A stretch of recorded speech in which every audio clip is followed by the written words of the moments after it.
Swear.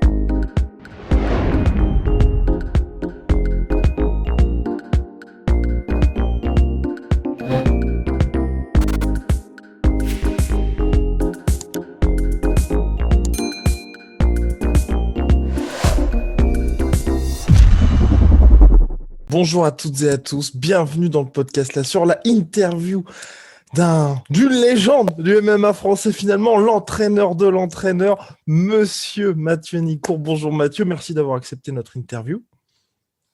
Bonjour Guillaume, merci à toi de m'avoir invité. Alors, on va rentrer directement dans le vif du sujet. Début avril, le 10 avril très exactement, FFA Challenge. Donc, tu lances ton organisation qui aura plutôt à vocation, on va dire, de faire émerger les talents français. Est-ce que tu peux nous en dire plus un petit peu sur cette organisation? Ouais, alors en fait, mon objectif avec cette organisation, c'est effectivement mettre en avant les nouveaux talents français, leur permettre de se construire une carrière en France, puisque c'est la première fois qu'on a l'autorisation de pratiquer notre sport avec les règles internationales, en octogone, avec les frappes au sol en France. Et l'intérêt principal, à mon avis, pour les pratiquants, les compétiteurs, les professionnels français, c'est de pouvoir faire leurs premières armes en France, se révéler en France, se construire une carrière pour avoir accès à de grandes organisations à l'international. Et c'est l'un des objectifs du FFA Challenge. Et donc là, en plus, toi, ce que tu as choisi justement de faire des petites rivalités avec différentes gyms qui s'affrontent d'un peu partout en France. Est-ce qu'il y a un combat ou deux combats en particulier, toi, que tu as envie de teaser un petit peu à ceux qui nous écoutent aujourd'hui et dire, attention, là, il y a peut-être deux grosses pépites qui vont s'affronter?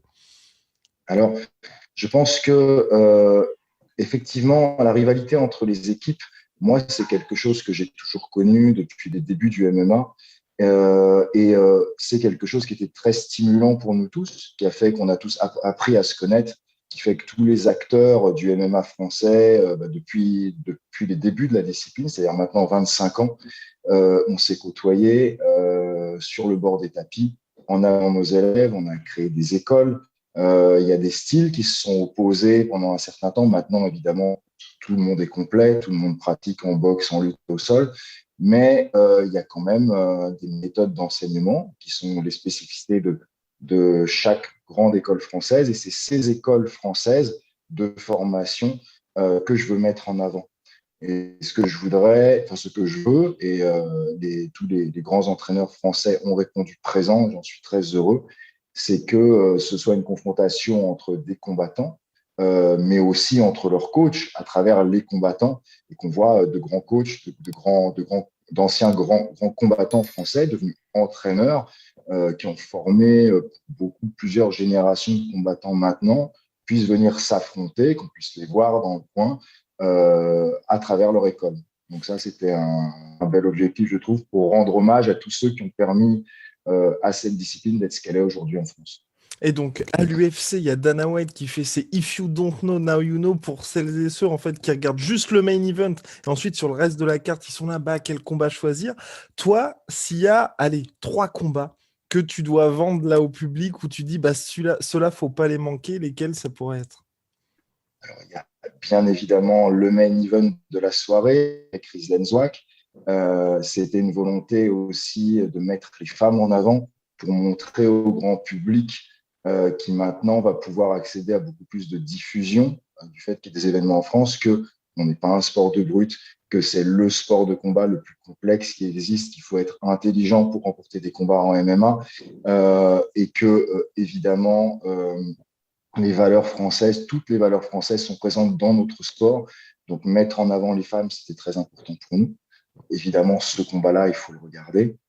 Euh, et puis, on a aussi quelques transfuges d'autres disciplines qui sont très importants à voir.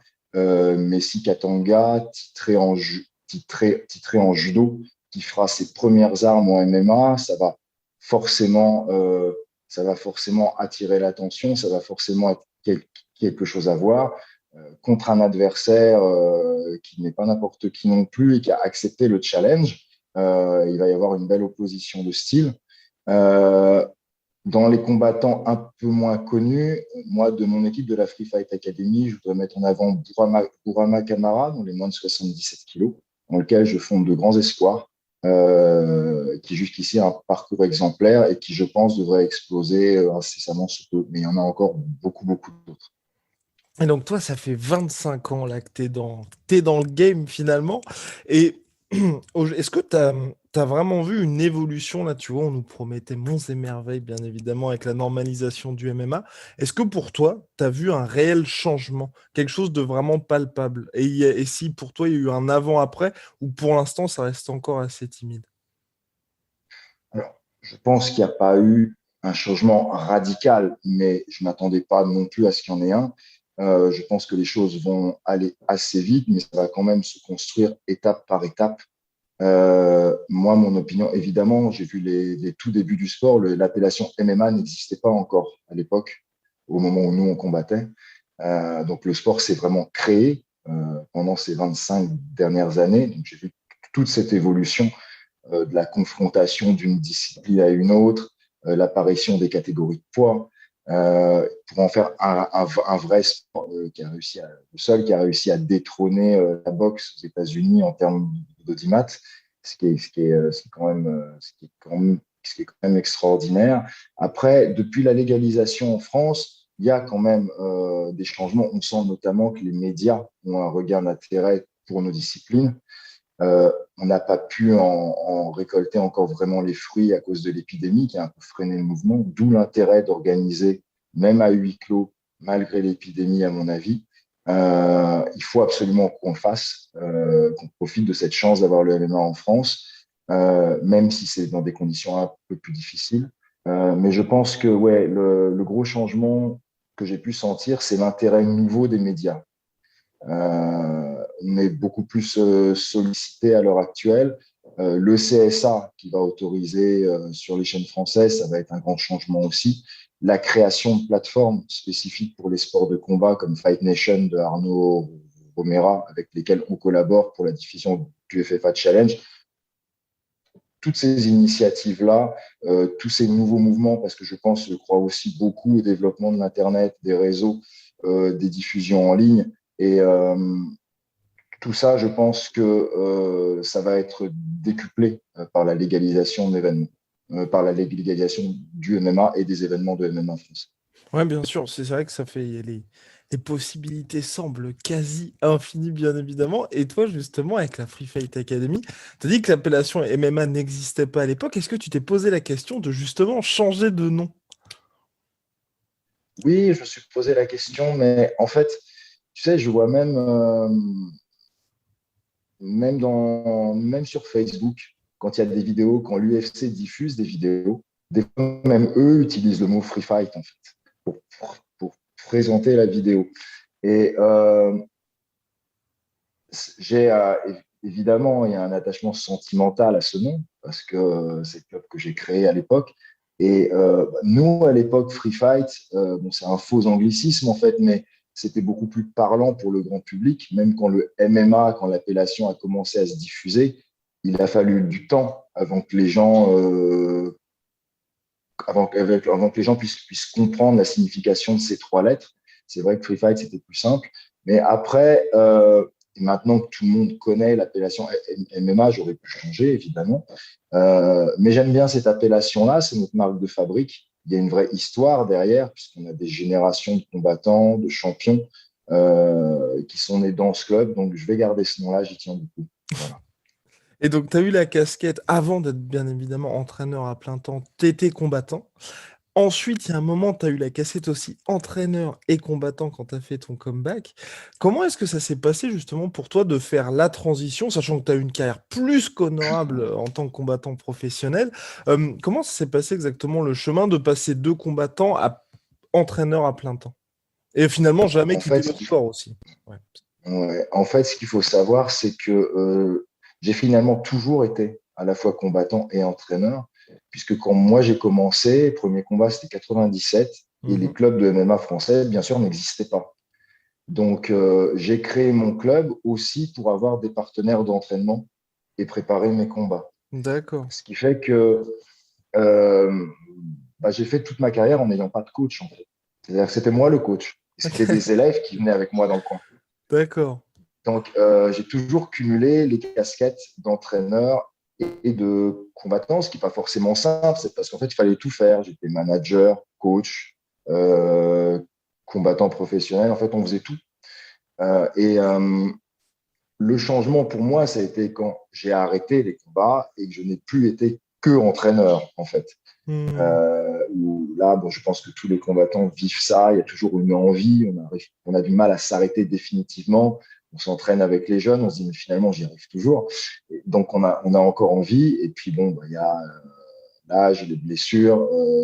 Et puis, après, la motivation qui descend, effectivement, qui font que finalement, on arrête, qu'on peut se consacrer à la casquette d'entraîneur à temps plein. Voilà. Après, sur le fait de l'avoir fait aussi longtemps, c'est vrai qu'après 25 ans, 25 ans où on revit les mêmes choses, on emmène des élèves faire leur classe en amateur, on trouve leur premier combat pro, à l'époque c'était en pancrace en France, puis les premiers combats à l'international, et puis on recommence avec une génération 2, 3, 4, 5, 6. Il y a un moment où on est blasé un petit peu forcément, on se dit qu'on fait toujours la même chose en boucle, quoi. Et voilà, je me suis consacré à d'autres choses. J'ai fait un peu de cinéma, j'ai fait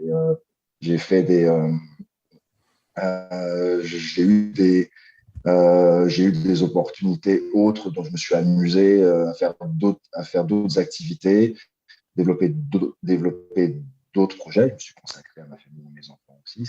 C'est le principal, bien entendu.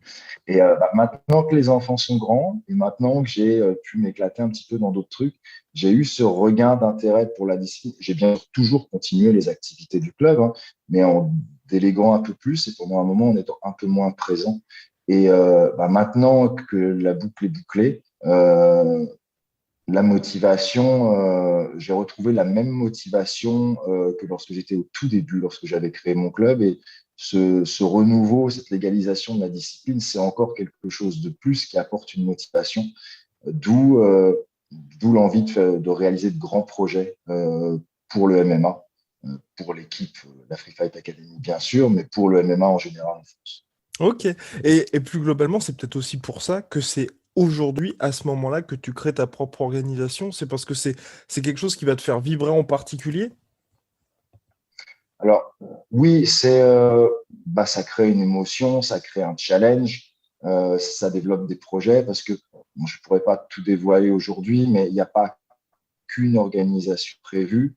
Tout ça s'imbrique dans un projet plus large avec des partenaires, avec des amis qui sont des pionniers du sport aussi. On a vu le sport grandir ensemble, on s'est affronté aussi. C'est un réel plaisir de partager une passion commune et des projets en commun. Donc, euh, le FFA Challenge, pour moi, et c'est pour ça qu'on a gardé ce nom Free Fight Academy Challenge. La Free Fight Academy, pour moi, ça a toujours été une école de formation. C'est-à-dire on a formé des compétiteurs, mais on a formé des coachs aussi, dont certains sont toujours coachs, qui sont des anciens combattants, qui sont tous nos coachs à la Free Fight Academy sont des anciens combattants qui ont été formés à la Free Fight Academy. Et puis on a formé d'autres coachs qui sont partis et qui ont ouvert leur propre club. Il y en a plusieurs actuellement en France et à l'étranger.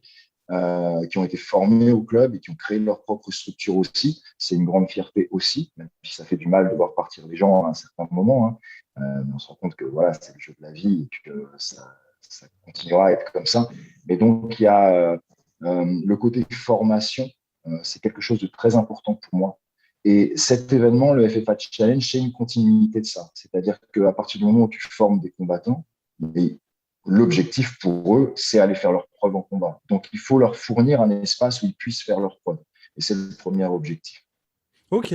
Et justement, tu parlais là de voir partir les élèves voler de leurs propres ailes après 25 ans. Est-ce que toi, c'est pas, je vais pas dire, pas forcément frustrant, mais je voulais parler un peu de pas tes meilleurs souvenirs, mais justement, j'imagine que ça, quand tu es entraîneur et quand tu accompagnes quelqu'un depuis le début, est-ce que les voir partir à chaque fois, c'est quelque chose où aujourd'hui tu te dis, quelque part, c'est aussi la rançon de la gloire et ça fait partie de ton héritage de te dire, t'as un petit peu de Mathieu Nicourt partout en France du MMA, ou au contraire, t'aurais bien aimé que tout le monde reste pour que soit que la Free Fight Academy grandisse, ou enfin, tu vois, quelque chose de différent. Alors, je pense en fait que tu me l'aurais demandé à l'instant T. Mhm. une dizaine d'années en arrière, je t'aurais sans doute répondu, j'aurais préféré que tout le monde reste à Free Fight Academy. Mais d'abord, ça aurait fait beaucoup, beaucoup de monde à gérer. Et ensuite, si tu veux, avec le recul, parce que c'est vrai qu'il y a des moments, on peut rien te cacher, où ça a été finalement assez douloureux. Hmm. Certaines séparations. En général, ça s'est bien passé. Hein. Les gens, tu as toujours un petit message, merci pour ce que tu as fait pour moi, etc. etc. Mais c'est jamais agréable. Hmm. Quand tu t'es consacré à la carrière de quelqu'un, tu l'as accompagné faire ses premières armes, tu as pris des week-ends entiers à l'étranger avec lui, et puis qui te remercie en allant voir ailleurs, c'est jamais agréable. Euh, Mais bon, c'est le jeu de la vie. Tous les clubs connaissent ça. Et forcément, en faisant ça depuis 25 ans, je l'ai vécu un grand nombre de fois. Et ce qui est agréable, par contre, c'est quand ces mêmes personnes qui sont parties voler de leurs propres ailes, en fait, elles ont de la mémoire et elles continuent à être reconnaissantes de ce que tu as fait pour eux. Et là, il y a une vraie paternité, là, il y a une vraie succession qui se fait, là, il y a une vraie continuité. Et ça, c'est effectivement agréable. Bon. et dans les Et, et et, si et on... du coup, je suis Ah fier. oui, eh ben oui, évidemment. Et donc là, 25 ans de carrière, toi, est-ce que... qu'est-ce qui t'a procuré, on va dire, les plus grandes émotions? Est-ce que c'est quand tu étais combattant ou quand tu étais entraîneur? Et si tu as bien évidemment un exemple en particulier à nous donner. Je pense que c'est deux émotions qui ne sont pas les mêmes. Et je pense qu'il y a plusieurs périodes dans la vie d'un pratiquant. Quand on est combattant avant tout, c'est-à-dire qu'on a des objectifs, on a des challenges, on se fixe des étapes, des paliers à franchir. C'est toujours difficile pour n'importe quel combattant. La fin de carrière est toujours difficile. J'ai eu la chance, moi, d'être au tout début du sport. J'étais déjà assez vieux. Hein. Je crois que j'avais 24 ans quand le MMA, quand les premières compétitions ont commencé à apparaître. Donc, c'était pour moi un challenge encore plus important. Je n'avais pas beaucoup de temps pour faire mes preuves. Il fallait aller vite. J'avais une motivation qui était telle que j'ai vraiment tout donné à ce moment-là. Après, c'est pareil, tu as d'autres projets, une vie de famille, etc., qui font qu'il faut partager son temps. Il y a toujours des frustrations. Mais en tout cas, c'était une grande aventure pour moi et surtout faire partie des pionniers de la discipline au moment où elle était en création. Ça, c'est une aventure que je pense qu'il faut vraiment tomber pile poil à ce moment-là pour avoir la chance de la vivre. Après, le fait d'être entraîneur, c'est encore autre chose. Je pense qu'il faut un moment pour se dire c'est bon, euh, mon temps en tant que compétiteur est passé, il faut aller vers autre chose. Ça, il y a une période de transition qui des fois est pas simple. Et puis une fois qu'on a passé cette période, on peut vraiment prendre plaisir au rôle d'entraîneur, je pense. Et peut-être la différence maintenant aussi, quand tu as passé un certain âge aussi, que c'est définitivement derrière toi, la carrière de compétiteur, tu peux encore accepter les choses encore mieux et prendre encore plus de plaisir dans ton rôle d'entraîneur. Une chose qui change beaucoup entre maintenant et les débuts, c'est qu'au début, mes élèves avaient mon âge. Et là, ils n'ont même pas la moitié de mon âge maintenant. Donc évidemment, la relation n'est plus exactement la même. Euh, mais c'est un grand plaisir parce que tu formes pas seulement des combattants, tu formes des hommes et des femmes, c'est-à-dire qui se forgent en fait et qui peut-être après leur carrière vont même développer d'autres activités, mais dans lesquelles tu auras eu peut-être une incidence. Et ça, c'est une grande fierté aussi.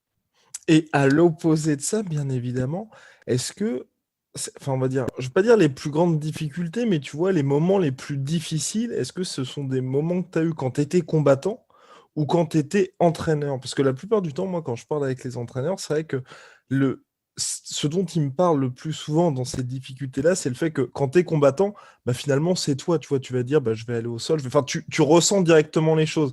Alors que dans certains combats, en tant que coach, tu peux être en mode j'ai envie qu'il fasse ça, mais il ressent pas la même chose, ton élève. Non, ce qui est c'est plus difficile émotionnellement comme entraîneur encore, D'accord. je pense. Parce que comme combattant, tu es responsable de tes actes.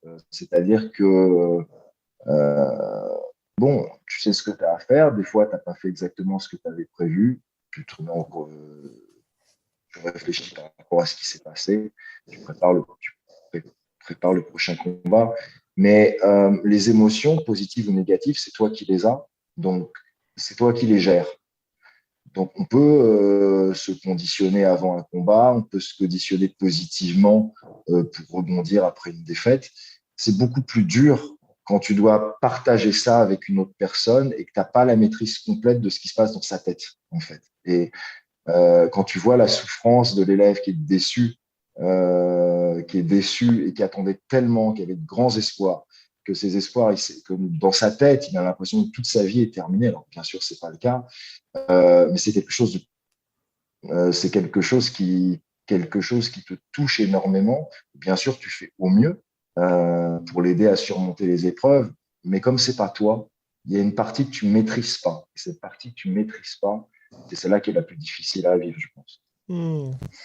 Bah, puis bien évidemment, toi, t'es le mieux placé pour avoir toutes ces informations. Et j'aimerais là qu'on parle de l'un de tes élèves, Fernand Lopez. Donc, t'es l'entraîneur de, d'un entraîneur extrêmement connu, peut-être le plus connu en France. Est-ce que tu peux un petit peu nous parler de lui? Et puis c'est vrai que on n'en avait pas, parce que oui, on va vous mettre dans la confidence, c'est la deuxième fois que nous faisons cette interview suite à des problèmes de connexion, bien évidemment, avec le coronavirus, tout change avec le distanciel. On avait parlé de Fernand quand il était bébé dans le sport, et c'est toi finalement qui lui as fait découvrir ce sport-là. Il avait une expérience en lutte, bien évidemment, mais c'est toi qui l'a, je ne vais pas dire pris par la main, bien évidemment, mais c'est toi qui lui as montré un petit peu tous les débuts, c'est toi qui l'as coaché quand il était combattant. Donc, est-ce que tu peux nous en dire plus là-dessus? Parce que c'est vrai que c'est très intéressant, puisqu'aujourd'hui, sa renommée dépasse les frontières de la France. Il faut savoir que oui, effectivement, quand j'ai connu Lopez, il avait une pratique de la lutte, il était rugbyman avant tout.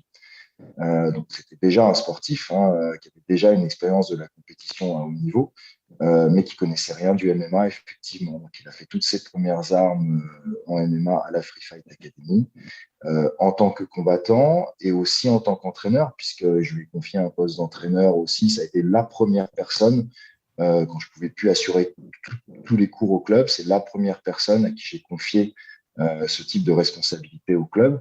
Donc, parce que c'était non seulement un bon combattant, mais que j'ai tout de suite vu qu'il avait la fibre pédagogique aussi, et pour enseigner. Et donc, on a partagé de nombreuses aventures qui sont plus que celles d'un coach avec un élève. C'était vraiment un ami très, très proche. Et je l'ai coaché effectivement, un peu partout. On parlait de la douleur du combattant, la façon dont l'entraîneur le ressent. Ça, je l'ai ressenti avec Lopez aussi. Donc, c'est des souvenirs et des émotions fortes. Quand moi, je suis revenu à la compétition, c'est à lui que j'ai demandé d'être dans mon coin aussi. Donc, on s'est coaché l'un l'autre. Ça crée forcément un lien extrêmement fort. On a collaboré des années au sein de la Free Fight Academy. Donc, c'est plus qu'une relation, qu'une simple relation qu'un coach peut avoir avec un élève. La relation qu'on a effectivement avec Lopez, puisque moi, à mon époque, il s'appelait juste Lopez. Et et donc, si tu veux, c'est un long parcours. Et quand on parlait de la douleur de l'élève qui te quitte aussi, je l'ai vécu aussi avec Lopez. Ça n'a pas été facile. Pendant quelques années, on entretenait des relations, on a eu du mal à se parler à un moment parce que quand tu as une amitié qui a été tellement profonde et forte, la séparation, en fait, effectivement, elle va être, si tu veux, extrêmement dure aussi. Et puis, on a appris à gérer tous ces aspects-là. Lui s'est concentré vraiment sur sa structure. Moi, j'ai gardé un pied dans le MMA dans la salle, mais je me suis consacré à d'autres projets, un petit peu de cinéma, un petit peu d'autres choses à côté. Mais on a toujours gardé un contact et passer les années où la séparation, en fait, il faut la digérer, quoi. C'est vrai qu'on avait été tellement proches que naturellement, en fait, on s'est rapprochés à nouveau. Ça fait plusieurs années maintenant qu'on se donne des nouvelles, qu'on se parle régulièrement. Et puis, lorsque j'ai eu envie de me remettre à fond dans me remettre à fond dans la discipline, dans le MMA, dans l'événementiel, dans le développement de mon club. On a été amené à se voir encore plus, à parler encore plus. Et c'est un réel plaisir de pouvoir travailler à nouveau avec lui. Comme je te le disais, c'était pas juste un élève, c'est vraiment un ami cher. Et je suis vraiment content qu'on puisse à nouveau retravailler ensemble. Voilà. Et oui, parce qu'il y a des combattants du MMA Factory, bien évidemment, qui seront au FFA Challenge.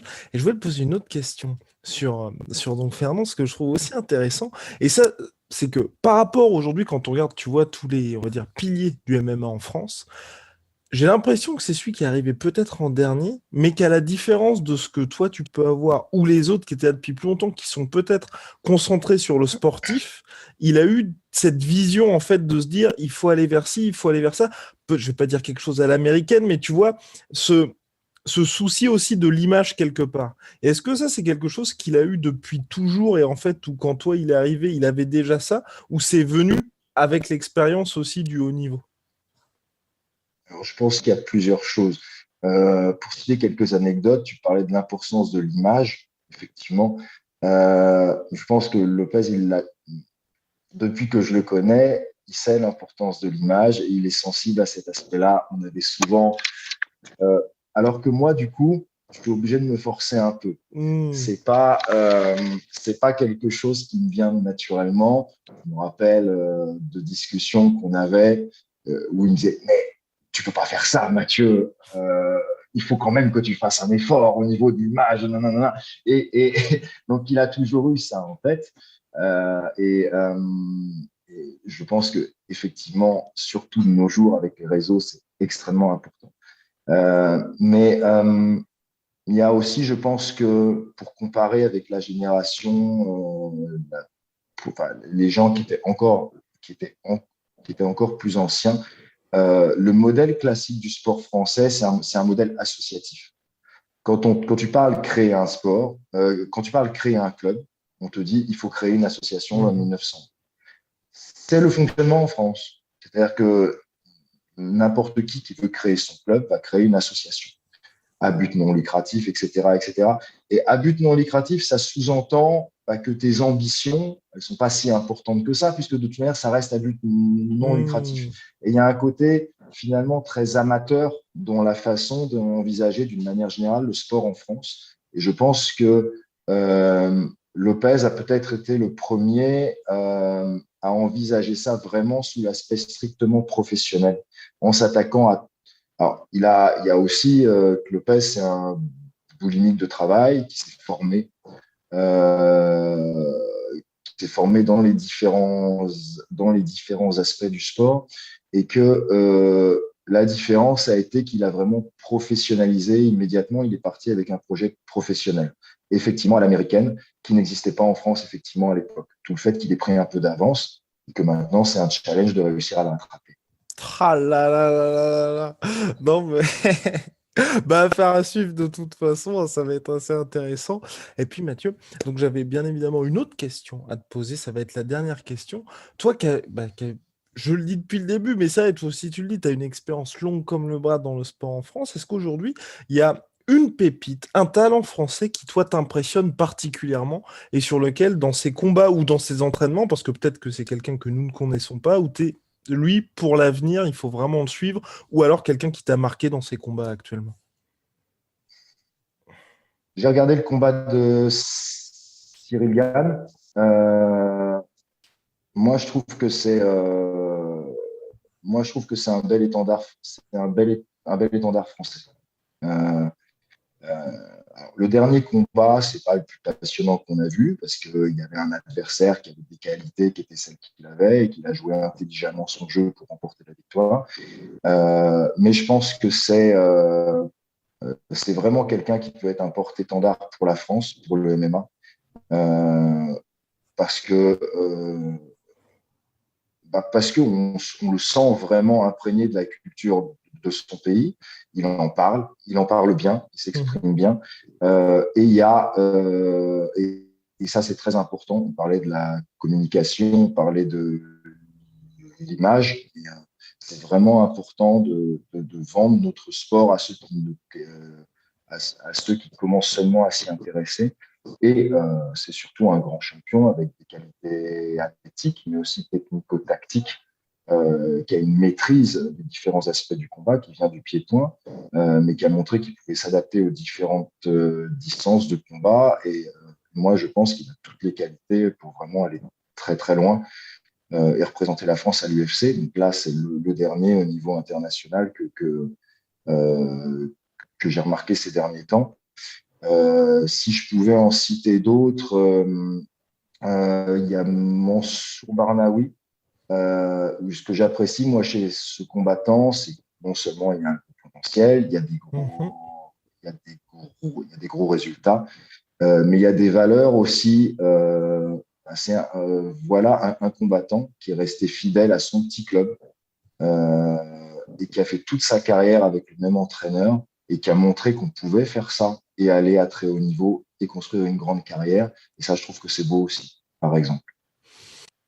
Formidable, formidable. Merci beaucoup, Mathieu Nico, pour cette interview riche d'enseignements. Le 10 avril prochain, bien évidemment, FFA Challenge. Enfin, FFA Challenge, moi je dis FFA à l'anglaise, mais non, non, FFA Challenge, organisation française.